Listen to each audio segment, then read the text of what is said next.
start in this part. All right. Let's go. What time? 126. Okay. All right.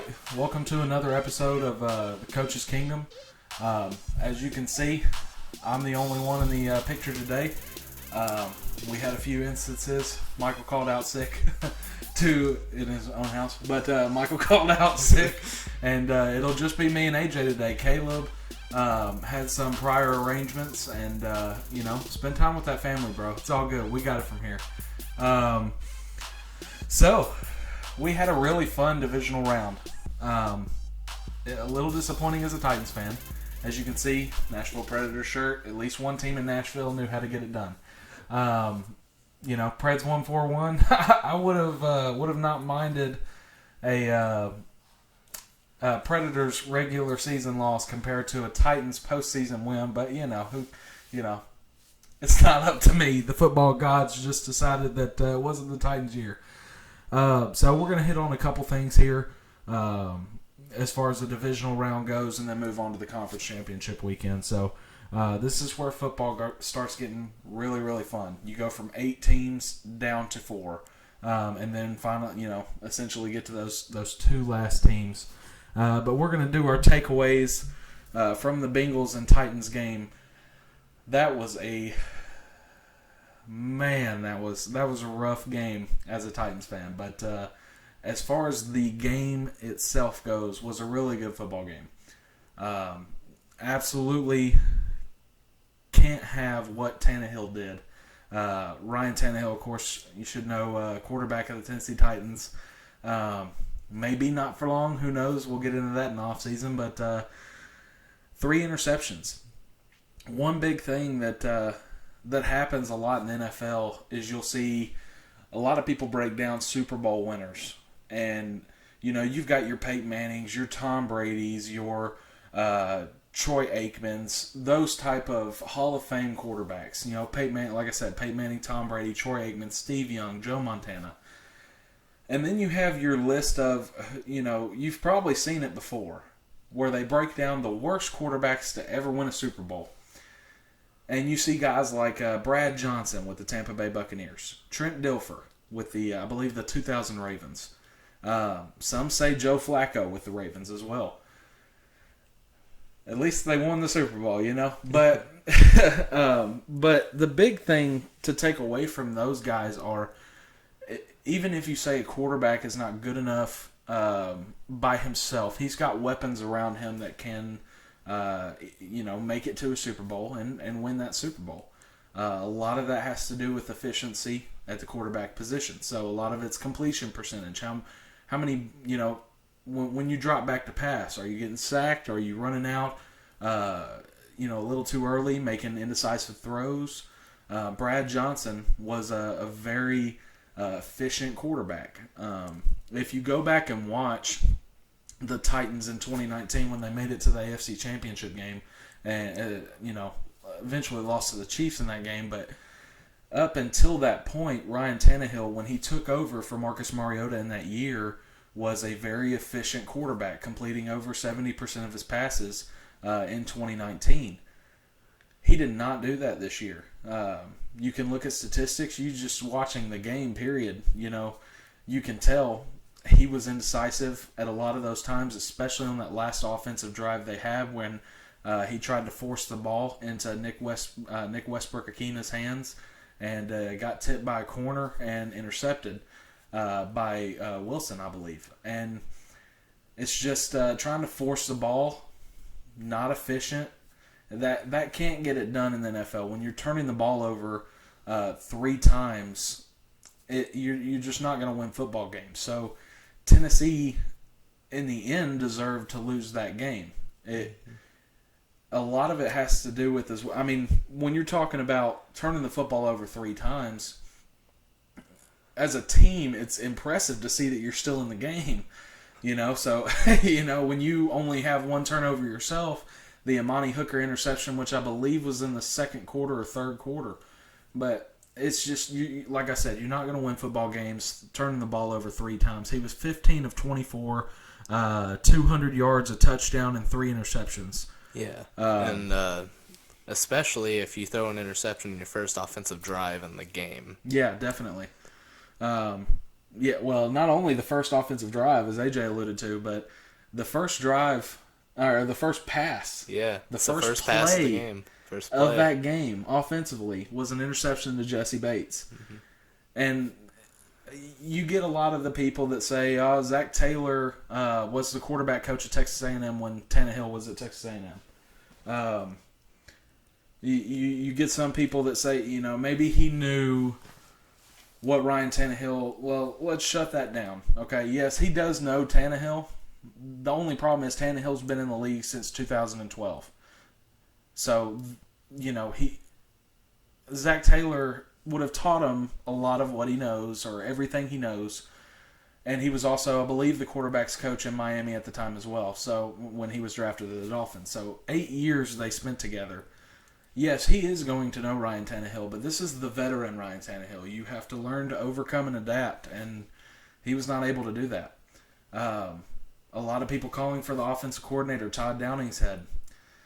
I was one of them that, that was very emotional after that loss. So I called out Tannehill and Downing. But in the end, and we'll get to more of this through the offseason, dead cap penalty and stuff like that, the Titans just can't release Ryan Tannehill. It's not possible given the cap situation they're in right now. So it's not something they're going to do. But they absolutely can fire an offensive coordinator. There are some things you could say, yes, Tannehill threw the 3 interceptions, and those are on Tannehill. But there are some play calls in that game where you're looking at the offensive coordinator going, what in the hell are you doing right now? So there are some things, definitely, that these teams need to address that weren't able to make it to Super Bowl, obviously. But offensive coordinator seems to be a big one for the Tennessee Titans. There's also... oh, go ahead. What are you going to say something? Also, I have a question for you. Yeah. So, when Derrick Henry came back, and since it was his first day back, how do you think he did? I'm glad you said that. Yeah, Derrick, it was hard as a Titans fan to watch that. It was not, obviously, he had that surgery, was out 12 weeks, and, with the surgery like that, I get it, you want to come back, but if you're not 100%, it's not worth it, man. And you could tell Derrick Henry was not 100%. Mm-hmm. There's just, when you're in a playoff game like that, as I said in earlier podcasts, stars mean everything in the playoffs. You saw it with Patrick Mahomes, Tyreek Hill, and Travis Kelce with the Kansas City Chiefs. Josh Allen leading, the Bills to a last-second drive. Eventually they lost that game, but he had a hell of a game. Deebo Samuel for the San Francisco 49ers, which we'll get into in a little bit. It's the stars that really show out in the postseason. Especially the defenses. They showed out a lot. Like I said in earlier podcasts, what gets you to the Super Bowl? Defense and run game. Unfortunately, for the Titans, their defense and the run game did a hell of a job. 140 yards rushing, and the defense got a franchise record 9 postseason sacks in one game. So if there's anything for the Bengals to learn, it's you need to fix the offensive line situation as soon as possible. But if you're looking at it from strictly the Titans' point of view, your stars did everything they could except for one.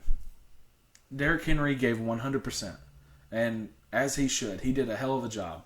Give him what's wrong here, but A.J. Brown had an amazing catch, 5 catches for 142 yards and a touchdown. Harold Landry, Jeffrey Simmons, Danico Autry had a hell of a game. Ryan Tannehill could not perform at the level these guys could. This year, he was not a good enough quarterback in order to lead the Titans to a Super Bowl. Neither was he last year. The only problem is, in the last 3 postseason games he's had, he is obviously 0-3 and has not looked good. Any Titans fan knows the Ravens game last year, Tannehill did not look good. Tannehill did not lead us to the AFC Championship game. Derrick Henry did. And do you think that the pressure putting onto him in those games, since you're the QB, is if you're a quarterback in the postseason, you've got pressure regardless. Jimmy Garoppolo's got all the pressure in the world. But as I was saying, Ryan Tannehill, last 3 postseason appearances, not good enough. You've got a contract right now that essentially you have 1 or 2 more years with the Tennessee Titans where you're under contract. These could very well be your last 2 years in the NFL if you keep playing in this way. Yes, you can get a team to a postseason, but what can you do when you get in the postseason? Might I remind you of Alex Smith, who could get his teams there, the San Francisco 49ers, in his later years, Kansas City, and Washington. But he could never win the big game. He can never get to the big game. So he reminds me a lot of Alex Smith, where he does a decent job in the regular season. He doesn't lose control of the team in the regular season, but loses it for the team in the postseason. So as far as the Titans go, that's the outlook there. As far as the Bengals go, hell of a job. I mean, that was a great game by that defense. Not a great game by that offensive line. Definitely some things that need to be looked at from that offensive line. You cannot allow 9 sacks in a football game and expect to win. Next week, I mean, the Chiefs were getting pressure on Josh Allen and a decent Bills offensive line. So, Melvin Ingram, Chris Jones, these are guys that are going to be constantly in the backfield. You know, and Chris Jones is not a small guy. These defensive tackles are not small guys. These are 300 plus, 6'5", 6'6", 6'7" guys. And you're going to have to deal with Joe Burrow getting hit. What happened when we saw that last year? He tore an ACL. So this is something that needs to be fixed. Whether you've got to keep a tight end in and help chip on a defensive end, or it's a quicker passing game. So you just can't allow Burrow to be hit. Burrow did have a pretty daggum good game. 28 for 37, 348 yards. He had that one pick to Amani Hooker that is very questionable, but they ruled it as an interception on the field. I do believe if that interception was called an incomplete pass, it would have been an incomplete pass. I don't think there was enough video evidence to overturn that call, but it was close. I'm glad with the way it went, but I would not have been as hurt if it did go incomplete, because that was a very close call. As far as Jamar Chase goes, he is still a beast. 5 catches, 109 yards. Only problem is a lot of that came on one big chunk play, which is great and all, but he has got to find more ways to get open. It's great that you had that one catch, but those 4 catches for 40-something yards, I mean, that's 10 yards a catch. That's still good, but you want to hover around the 15 to 17 yards per catch mark. So the offensive coordinator for the Bengals is going to have to figure out a way to get him into more opportunities down the field. Obviously, you still have T. Higgins. Who's the other receiver they have? T. Higgins, Jamar Chase. They've got C.J. Uzoma at tight end. Tyler Boyd. So you still have those guys, those weapons. Joe Mixon coming out of the backfield. He did a decent job. Titans have been good this year at stopping the run, so I kind of expected Joe Mixon to kind of be out of the picture, and that it was going to be more so Jamar Chase on Jackrabbit Jenkins or Christian Fulton. So essentially that's what it turned out to be on that last play offensively for the Bengals. It went Jamar Chase on Jackrabbit Jenkins, which I think was a poor move on the Titans' part, and he got the first down. So, and in field goal range. Yeah. But before we move on from that Bengals, we got to give a shout out to Evan McPherson, rookie kicker from Florida. Before going out on the field to kick the game-winning kick, he looks at Joe Burrow and says, "Looks like we're going to the AFC Championship." Now, as much as I hate to hear that as a Titans fan, you have to love that from a young kicker. The confidence. Some might say arrogant, but I'm saying confidence. That's when you have a kicker and he's confident to kick from anywhere on the football field, that's dangerous. Especially the 49ers kicker was kicking while they were like the Robbie other team Gold was celebrating. Yeah, Justin Tucker is by far the best kicker in the NFL. Harrison Butker for the Kansas City Chiefs is a close second. Evan McPherson could be working his way up there soon. So I say watch out for that guy. Yeah. Michael, and go ahead. I want to add on to that O-line part. Mm-hmm. I get it. You're versing one of the best. I think it's run blockers or pass rushing. Run stoppers. Yeah, run stoppers in the league. Yeah. But you're also versing a whole nother. Like, you almost lost. And now you're about to verse a team who's beat a team who has beat you. How do you mean? So, you're talking about the Chiefs? So, yes. Yeah, that's tough too. It's a new game. This game's going to start out from 0-0, So, it's going to be tough for the Bengals to... And we'll go ahead and get right into the... Well, first, I do want to get to this. Michael did put down here as a note, Deontay Foreman is a first-string running back. Me and Michael kind of talked through it a little bit. I calmed him down. He is a first or second down back.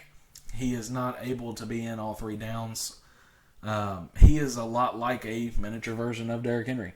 Deontay Foreman deserved to get more carries in that game, but I don't see any team offering him a massive contract like you see on Facebook or Twitter. Some of these people are saying for him, but NFL teams are going to look at his games and go, okay, well, this was good stuff, but why was he sitting on the couch halfway through the year when the Titans signed him in week 8, week 9, or whatever it was?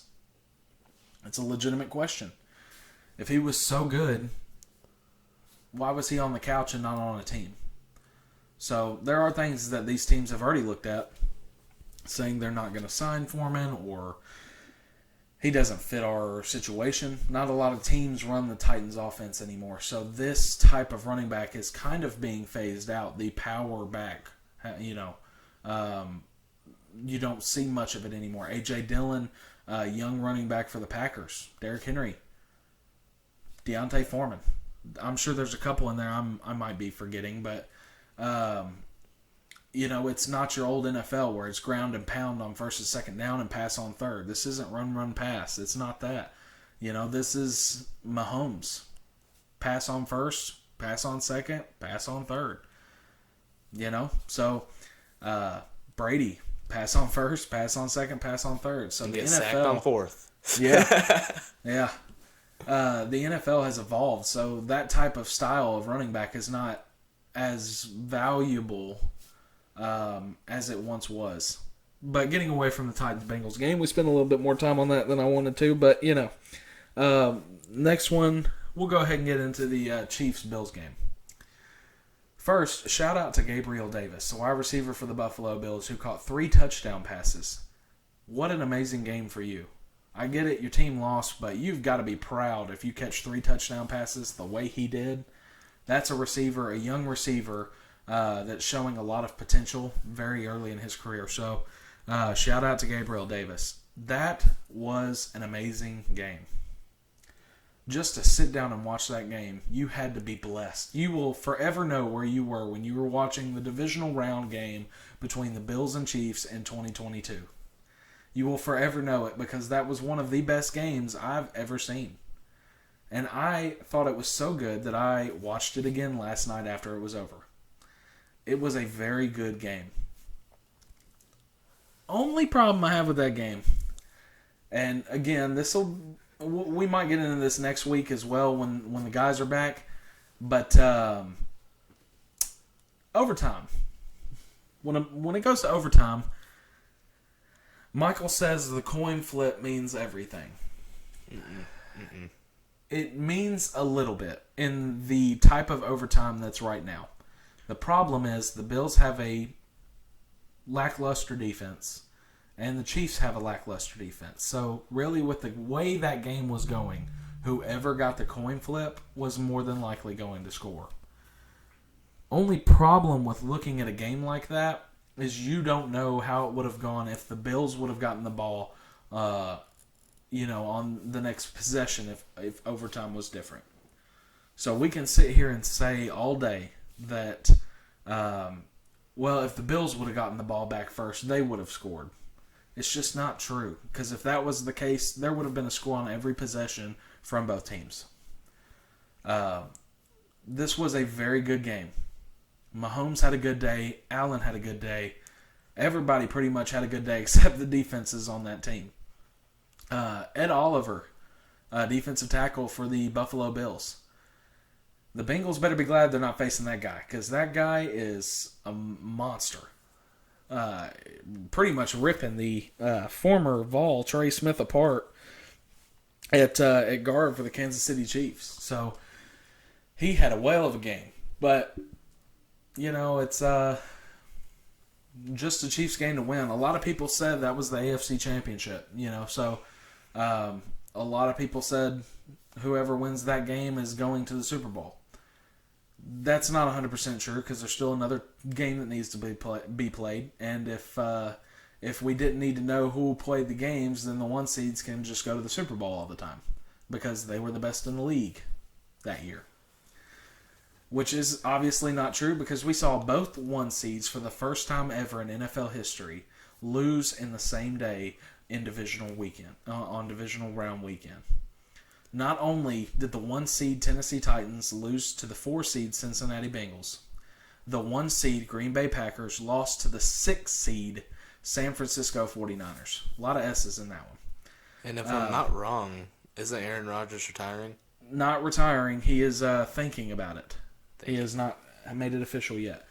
Like Brady does. Yeah. Again, we'll get into this more when the guys are back next week. More of an opinion on Aaron Rodgers, but that was a bad game. Mm-hmm. It was a good game to watch, but a bad game. Aaron's got to score more. That defense for the 49ers is really good. That's the reason they've made it this far. It's that defense. Nick Bosa. I mean, he is a beast.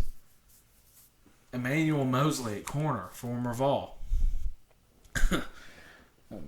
I make a lot of jokes about former Vols being in the NFL, but you look at him, he made some good plays last night. Like I said, Nick Bosa is just a Jonathan Kinlaw, another one. So it's that game. If you ever want to see or prove to somebody that all 3 phases of the games matter, offense, defense, and there's one phase that's always left out that means everything in tight games like this, is special teams. They blocked Green Bay's punt, returned it for a touchdown, and that was their only offensive touchdown in that game. Robbie Gold was on point. Killed it.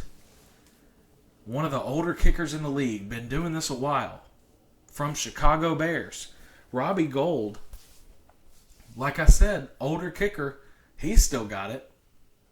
He's doing exactly what San Francisco brought him in to do.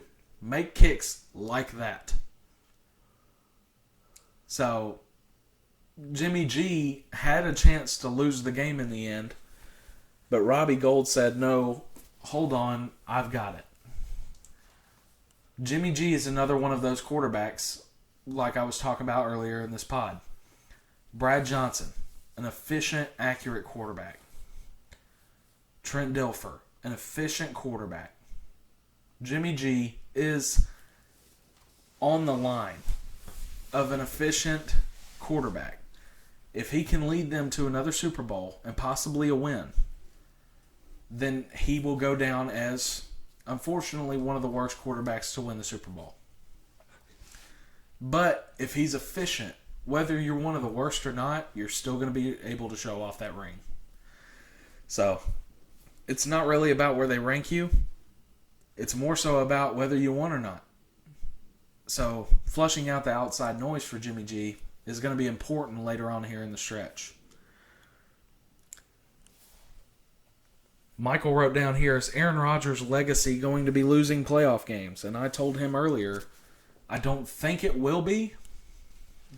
He did win that Super Bowl Back when they beat the Pittsburgh Steelers and Wiz Khalifa came out with the song Black and Yellow, and Lil Wayne fired back with Green and Yellow and eventually won that argument.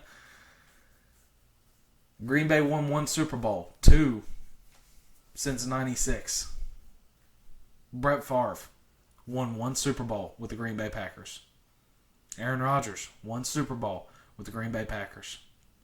Unfortunately, Green Bay is very good at getting success, but not sustaining the success. It's something these teams have to be able to overcome. Like I said, when you're in the playoffs and you're deep in the stretch, depth matters 100%. Some guy goes down, you have to be able to trust the guy that's going in. Green Bay's depth is awful. That team is in massive need for a rebuild. And Aaron Rodgers knows it. I don't think Aaron Rodgers will be a Green Bay Packer. And he's going to be one of those guys that it's very weird to see him in a different color jersey. Brett Favre when he went to the Jets and the Vikings. Peyton Manning when he went to the Broncos. If Eli Manning would have worn another jersey, people would have flipped. Aaron Rodgers is one of those guys. I mean, think Joe Montana when he got traded to the Chiefs. It's weird. And that's the best way to put it. As a Titans fan, Steve McNair going to the Ravens, that was weird. That was sad, but weird. So, Aaron Rodgers' legacy, yes, he will be remembered as a quarterback who could not consistently win the big game, but he will forever be remembered as a quarterback who won 1. Think about great quarterbacks that have won 1. Like I said, Aaron Rodgers, Brett Favre, Peyton won 2. Did Big Ben win 1? Big Ben's got 2. Steve Young has 1. I believe Joe Montana has 2 or 3. So you're looking at these quarterbacks. Not everybody can be like Tom Brady and win, 7 Super Bowls. It's just not possible for every quarterback to be like that in one era. Let's talk about him getting out. Yeah. But, yeah, so as far as his legacy is concerned, I mean, he played in the same era as Tom Brady, and that's difficult. Dan Marino went his entire career to be a Hall of Fame quarterback and never won a Super Bowl. That's tough. When you're talking about going through the grind of an NFL season year after year after year, and you're going to be remembered forever as a quarterback who was one of the best, and to never get a Super Bowl ring. Phillip Rivers, as much as I don't like the guy, going through the grind year after year. I believe he played 17 seasons. Another quarterback that went to a different team to end his career when he went from the Chargers to the Colts and could not make it to the big game. Drew Brees only won 1 Super Bowl. Year after year after year. These guys put in as much effort as they can. They only come out of this game with 1 or 2 Super Bowl rings, and that makes it worth it. But to get just the 1, you'll always have a slight on the resume. When you're going in and saying, hey, I'm a Hall of Fame quarterback, he will be forever talked about as one of the greatest quarterbacks in NFL history. But he'll never be remembered because he could not win multiple Super Bowls in contention for the best quarterback in NFL history. Because the best quarterback in NFL history plays currently for the Tampa Bay Buccaneers.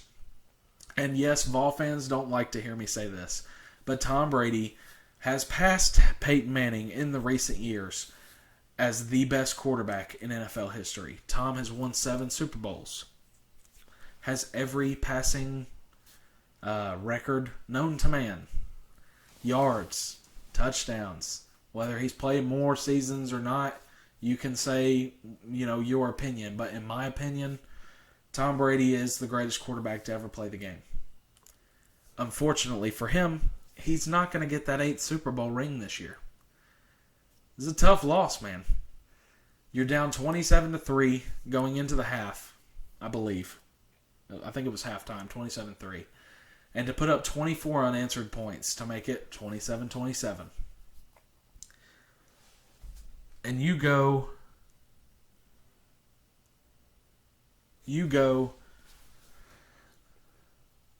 and give the ball back to Matthew Stafford with however many seconds were left. And you're marching, the Rams are marching back down the field, which, can I say, Matthew Stafford, wow, what a game. Struggled there for a minute, but came back. Because on that last play, you'll always get these people. Prevent defense is the worst defense in the NFL. And if you don't know what prevent is, I believe we've covered it in one of our basic pods that we've done. But it's essentially where you put 3 defensive backs as far back as you can. Sometimes you'll sub in a receiver or tight end. You'll have a linebacker in the middle of the field, 2 or 3 guys rushing the ball, and everyone else covering. Because you're trying not to let anybody pass you up. Let Cooper Kupp go down the middle of the field. Antoine Winfield Jr. is a young safety in the NFL. He will be a very good player in the NFL and has been. But Cooper Kupp's better. Cooper Kupp running a seam route, what it looked like a seam or a post down the middle of the field. No one got onto him early, and Antoine Winfield caught him late. Got outran. Cooper Kupp caught the ball at the 30 or 25-yard line and set up a great kick. Won the game. A lot of people are saying Aaron Rodgers, Tom Brady may retire after this season. It's possible. And if that's the case, Cooper Kupp, you just ended the greatest quarterback of all time's career. And Jimmy G and Robbie Careers, Gold. technically. Yeah. Jimmy G and Robbie Gold ended Aaron Rodgers' career if he decides to retire. This was a tough weekend. After the awful football that was played on Wild Card Weekend, I mean, those games, if I could go back in time, I probably wouldn't watch them. It was not fun to watch. Every game seemed like to be a blowout except for the Bengals and the Raiders. And even that had its moments. The whistle to be one of them. But we deserved a weekend of football like this, where every game came down to the wire. 3 games came down to a last-second field goal. 3 upsets. The only one that wasn't an upset was the Chiefs or Bills, and you take that game. You play that game 10 times, they probably split it right down the middle, 5 out of 5. And the thing about that game is, too, I'd watch that game 10 times in a row. Because that was just as good as any Super Bowl I've ever seen. The thing is here, though, this is where it gets a little interesting. You had your upsets. Yeah, the Bengals made it to the AFC Championship and will play the Kansas City Chiefs. The Rams made it to the NFC Championship with Matthew Stafford at quarterback, and the San Francisco 49ers as a 6th seed made it in the NFC Championship as well. The last time a 4 seed has ever hosted a playoff game was in 2008 when the Arizona Cardinals and Kurt Warner were at home in Arizona facing the Philadelphia Eagles. That was a while ago. 2008. And if anyone remembers that year, Pittsburgh Steelers won the Super Bowl and beat Arizona. And that was the Santonio Holmes toe tap catch on the in the end zone. And James Harrison running back a 101-yard interception return for a touchdown, which, by the way, was probably the slowest interception return we may have ever seen, other than Vince Wilfork's few interceptions. But if this season has said anything, you never know any given week who is going to win. There's been upset after upset. Hell, the Titans lost to the Jets and the Texans in the same year. Almost lost to them twice. The Rams have not beaten the 49ers this year. They are 0-2 against San Francisco. And the last one in the last week of the regular season to punch San Francisco's ticket into the playoffs. The Rams blew a lead of, I believe, 21 points and lost in overtime. You can't do that this week. There's not another week after this if you lose this game, as you know. This is the playoffs, where dreams come to die. And Matthew Stafford, you're very close to your dream of winning a Super Bowl or even going to a Super Bowl after 12 long, tough, grueling years as the quarterback of the Detroit Lions. You've earned it more than anybody in the league. This is your time. San Francisco's got a very tough defense and one of the best all-around receivers in the NFL in Deebo Samuel, if you want to call him a receiver. Some people call him a running back. You got to stop him. Now, the good thing for Matthew Stafford is that he's going to have guys on the other side of the defensive line, or the defense. Aaron Donald, Jalen Ramsey, Eric Weddle, who came out of retirement to help win this team a Super Bowl. These players are at the top of their position. So you have a defense that can get it done. Finally, I don't think, if you look back, and as my favorite player, Kyle Van Bosch, played on the Detroit Lions team when Matthew Stafford was there. Outside of myself, not very many people can name a defensive player for the Detroit Lions over the years. It's been a tough one for Matthew. Every time he gets off the field, the opposing team scores a touchdown or a field goal. So it's been hard for him to keep up. Ever since he lost Calvin Johnson in Detroit, hasn't really been able to make any noise. Now he's got Cooper Kupp, Odell Beckham Jr., Cam Akers, Tyler Higbee. And on the defense, he's got Aaron Donald, Sebastian Joseph Day. Von Miller, thank you. Jalen Ramsey, Eric Weddle. He's got names now. He's got a team now that finally cares to put people out there to win a Super Bowl. Whereas in Detroit, they just care to put people out there. It seems like. And then tie games up and lose to a winning field goal. Yeah. And get one of the best coaches in NFL history, in my opinion, and waste his talent away, Dan Campbell. Yeah. I mean, I'd play for that guy. But back to my point. The Rams-49ers game. Matthew Stafford's got to get it done. On the flip side, Jimmy Garoppolo. Don't screw this up. You got to do what Stetson Bennett did. In the game where they beat Georgia Bulldogs, he's the quarterback. In the game where they beat Alabama. At the end of that game, Stetson Bennett went up to the reporter and said, I was not going to be the reason this team lost today. Jimmy Garoppolo has to go in the game with that mindset. I am not going to be the reason that this team loses. I am not going to do what Ryan Tannehill did and throw 3 interceptions, one of which happened to be the first pass of the game. When you start out a game like that, it's a little tough to recover.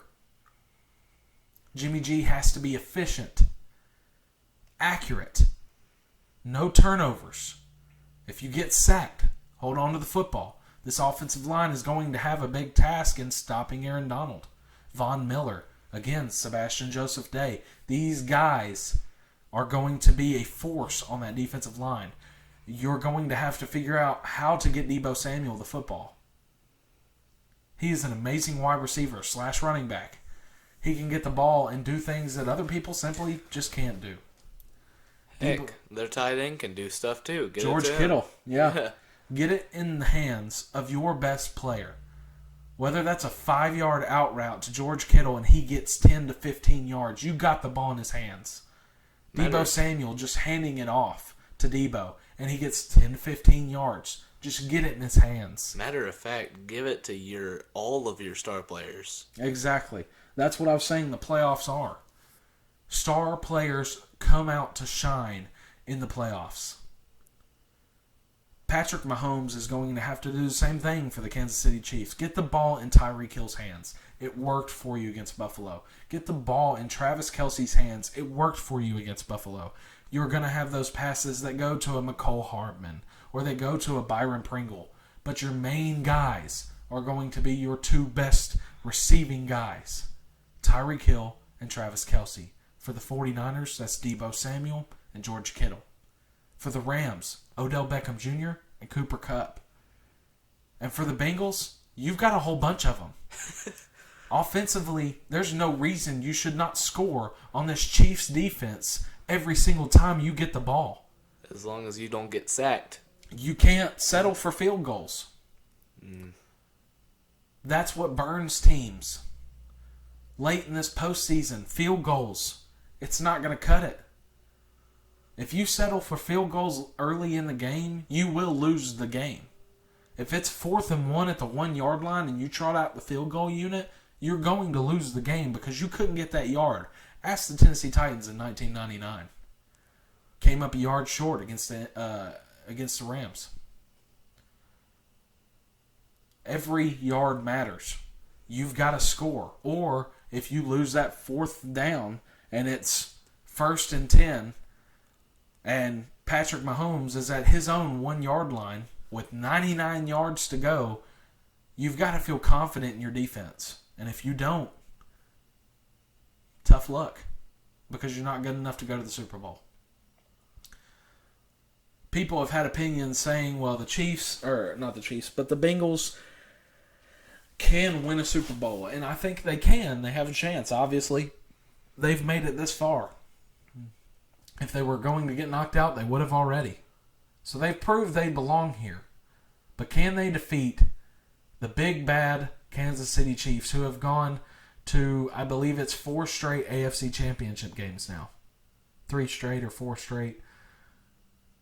Big problem with that being that Kansas City Chiefs team has turned it around quite a bit since the middle of the season. They got Melvin Ingram in a trade for from the Pittsburgh Steelers. They moved Chris Jones from defensive end to defensive tackle, which for y'all may not seem like a lot, but when a guy is so used to a position and being dominant in that position and you move him to a completely new position that he hasn't played for. And he's still dominant? He was dominant, but not as dominant. And that's why they were getting killed. They had no interior pressure in the run game. They had no interior pressure on the passing game. And that's why you saw the Chiefs go through that slump in the middle of the season and then kick back on. Because when they traded for Melvin Ingram, they shifted Chris Jones into the middle and said, do your thing. This team has the star talent, the Kansas City Chiefs, to win this game, to win the Super Bowl. They've proved it. They've already won one. They lost to the best quarterback ever last year in a pretty dadgum good game where Patrick Mahomes' offensive line just couldn't block for him. Remind you of anyone? Cincinnati Bengals. Patrick Mahomes' offensive line could not block anybody. And yet they were still moving the ball. Last year in the Super Bowl, yeah. They could not block anybody. He was under pressure all the time, trying to make passes that just didn't make sense. The only problem with that is Joe Burrow, you may not see it, but he does the same thing. Joe Burrow's offensive line is atrocious. 9 sacks given up last game against the Tennessee Titans. Now, granted, the Titans' defensive line is one of the best in the league, but the Chiefs' defensive line is not far behind. Derek Nandi, Chris Jones, Melvin Ingram, Frank Clark, who I've yet to mention. Great outside pass rusher, and he proved it. He had a hell of a game against the Bills. That offensive line's not going to be able to get it done if they cannot give Joe Burrow a little bit of time. And what exactly needs to happen here is you've got to be more effective in the run game. Joe Mixon can't be shut down like he was against the Titans. That offensive line's going to have to make some push in the run game. Get that 1 or 2 yards. If Joe Mixon can get 2 yards here and 2 yards there, you end up with 3rd and 6. That's not good enough. 3rd and 6, you're not always going to make those. You have a lot better chance on 3rd and 3 if he gets 3 yards a pop on 1st and 2nd down. You have a lot better chance to do that. Moving on here, we've got some news. The Saints owner is unsure about Sean Payton's future with the organization. Yeah, I would say so. You just signed Taysom Hill to a massive contract and not looking great. Jameis Winston tore his ACL and he's a free agent. So your only viable option at quarterback right now is the guy you signed to a massive extension.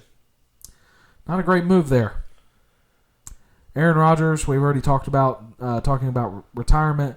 Michael wrote down something here I kind of want to get into a little bit since it's a Titans topic.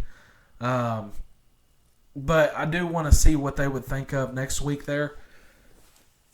He put, who can Tannehill be traded for? Because obviously, as I talked about, he can't be released. He can, but you're talking about $54 million in dead money and $18 million against your cap. Not great. Not great at all. So, Tannehill's either going to be a Titan or going to be traded. There's only two ways this can be done. Now, your worst choice here would be trading him to the launch.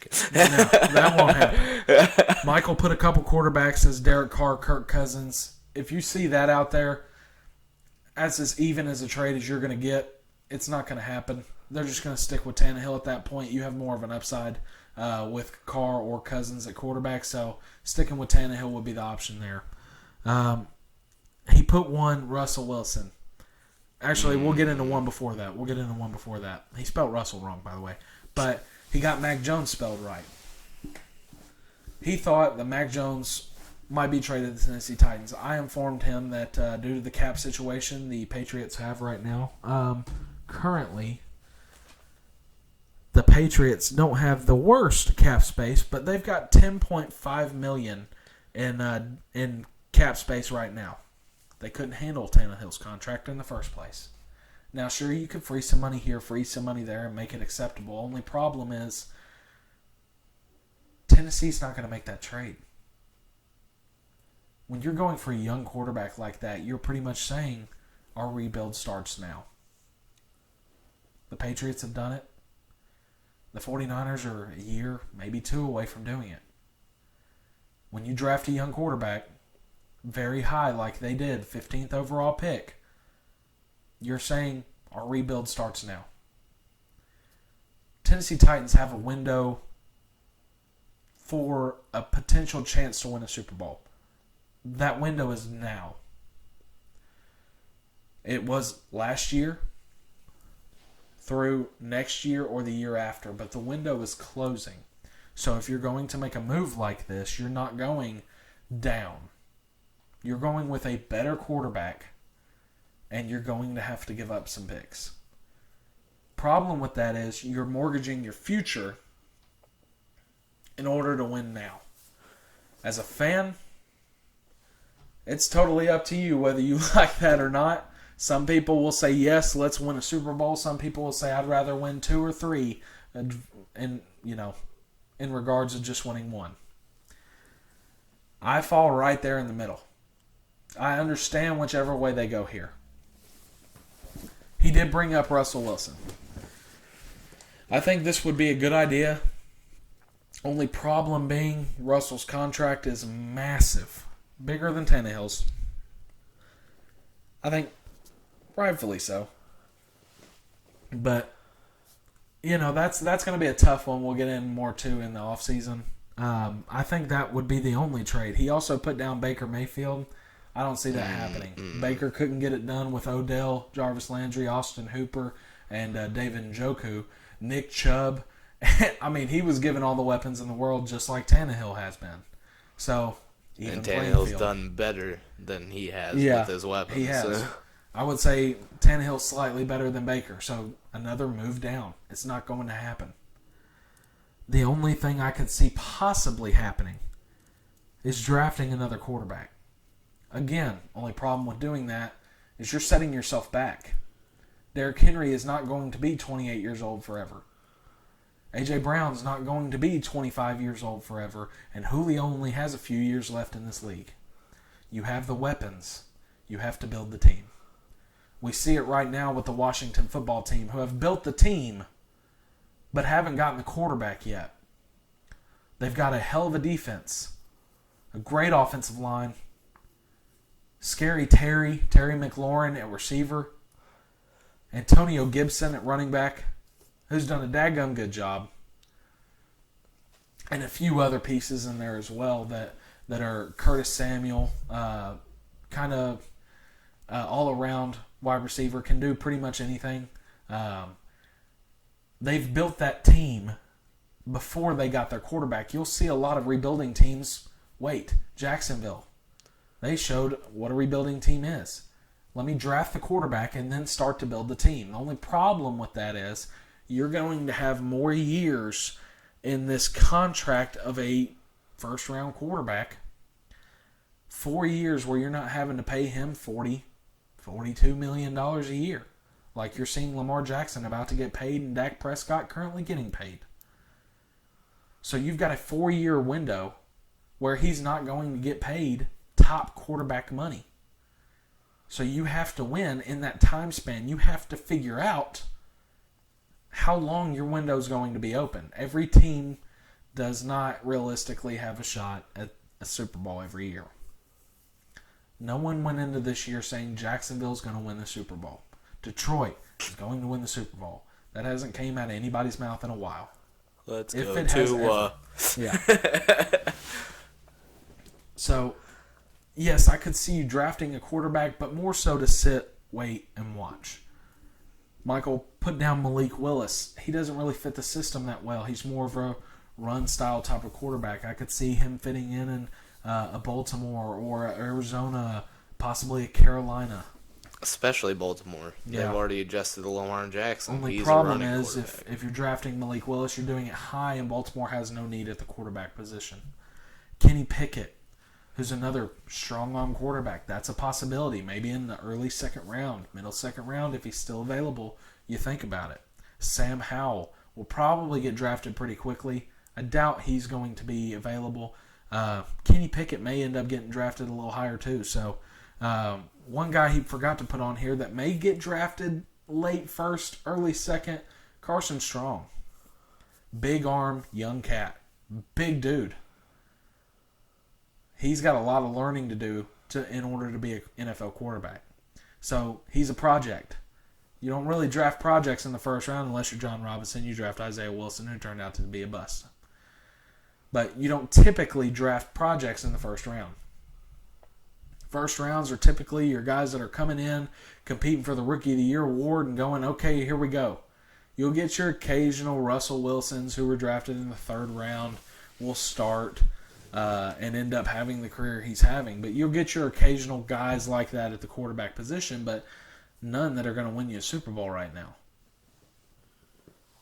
So there are a lot of things to take into account. It'll be interesting to see what happens this offseason. So we'll go ahead and get into the picks. The guys sent in their picks this week. I will go ahead and bring up Caleb's picks this week. I'm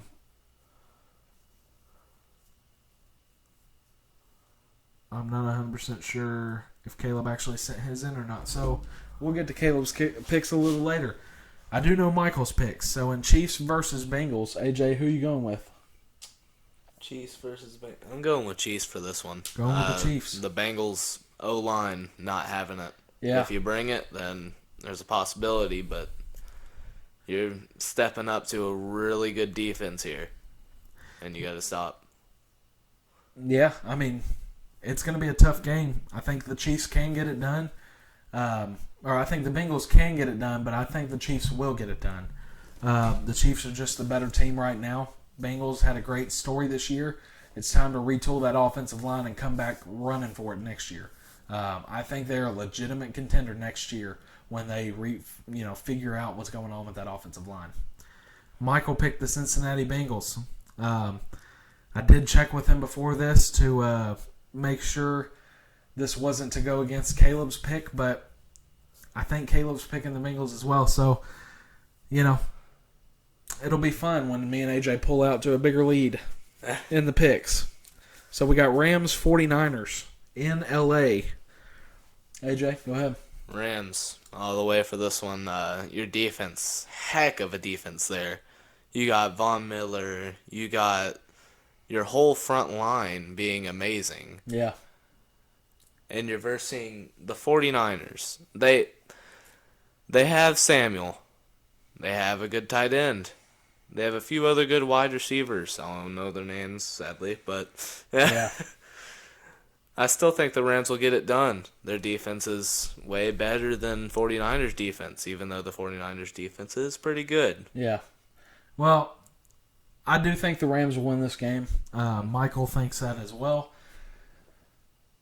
if anybody in the NFL deserves, I said it earlier, if anybody in the NFL deserves to get a Super Bowl ring, it is Matthew Stafford for sticking out, getting contracts with the Detroit Lions, and never hitting free agency, always re-signing until his last season. You gotta love it. The loyalty that guy has, you gotta love it. Like I said, if anybody deserves it, Matthew Stafford does. He went through 12 years of hell to get to this point. He's not losing now. 49ers, great story. Time to retool that roster and do exactly what the Bengals are doing. Figure out the weaknesses and address them in the offseason. Rams versus... Wait. Nope, No, that's not right. That's a Super Bowl Those are the only prediction. two other games. Yeah. So, Super Bowl predictions. We'll get to Caleb's. Actually, we won't get to Caleb's because next week we'll already know who's in the Super Bowl. So, we'll just do our 3 Super Bowl predictions. Michael put down Rams versus Bengals. Would be an interesting Super Bowl matchup. And believe me when I say... I do believe, obviously, the Bengals and the Rams both have a shot to win this game. The Bengals and the 49ers, I mean. But I believe it's going to be the Chiefs and Rams. I think the Chiefs are just a better team. Joe Burrow's got all the star power in the world. The coolest guy I've ever seen walk on a football field. And as a Titans fan, I can't even be mad that we lost at the Bengals. I'm more so mad at the Titans. So... the Bengals, I have no hate towards them at all. I love Joe Burrow. I love Jamar Chase. And I love seeing what they're doing. I love Evan McPherson, that kicker, too. Looks like we're going to the AFC Championship. Man, I hate how cocky that guy is. But he got it done, man. Confident, not cocky. But yeah, I believe it'll be the Chiefs and Rams. And Michael's got the Bengals circled to win it, too. So he really is hopping on this hype train of Burrow and Chase and Higgins and Boyd, and he's ready for it. He's saying it's time. It's time for the Bengals to. They finally snapped their 31-year playoff loss streak, and they're going to do it with the Super Bowl. We'll see. I doubt it. Chiefs, Rams for me. AJ, who do you have in the Super Bowl? I got the same as you here. I really don't think the Bengals will even get there. They're probably gonna lose, and it's gonna be a medium-sized game, so it's not gonna be short like the Titans was. Yeah, where it was like 13-19 or 16-19. So like middle scoring game. Yeah, so it would be like around 28-24, something like that. Yeah, but it would still be close. I could see that. I think if the Chiefs are going to be in it, this is going to have to be. As far as this Chiefs-Bengals game is concerned, this is going to have to be a high-scoring game. Mm-hmm. Neither defense can really stop much. So I do believe that this is going to be a high-scoring game. I do remember what Caleb said his Super Bowl prediction was going to be. Because the complete opposite of ours. Complete opposite of me and AJ, was Bengals 49ers. Wait, then we already know his picks. Yeah, that's right. I don't think that's going to happen because the 49ers, I don't think offensively are going to be able to keep up with LA, but we'll see. That'll be one heck of a game. Yeah. If that's the Super Bowl, I'll go ahead and tell you right now, there should not be a soul in the U.S. or really in the world that should not be watching this game. You're talking about 2 underdogs, came from absolutely nowhere, and pretty much made it to the Super Bowl with a chance to win it. That's a great storyline, regardless of what this is. I'm sure not a lot of people want to see the Chiefs win a Super Bowl. I'm one of them. They've already won one. I could really not care if they win another. What I want to see, now I love Andy Reid, so I wouldn't mind if he got another ring, but what I want to see is Burrow versus Stafford. That's what I want to see in the Super Bowl. I want the Bengals and the Rams, what Michael's predictions were. I just don't think the Bengals can get it done this year. So we've got Caleb's picks now. I do want to get into a little foreshadow real quick of what the offseason will be like as far as cap space goes. So there's a cap in the NFL where you have a certain amount of millions of dollars you can spend on players. I believe this year it's been upped to $202 million in cap room. Yes, that is a lot to a normal average person. No, that is not a lot to NFL owners. So, $202 million in cap room.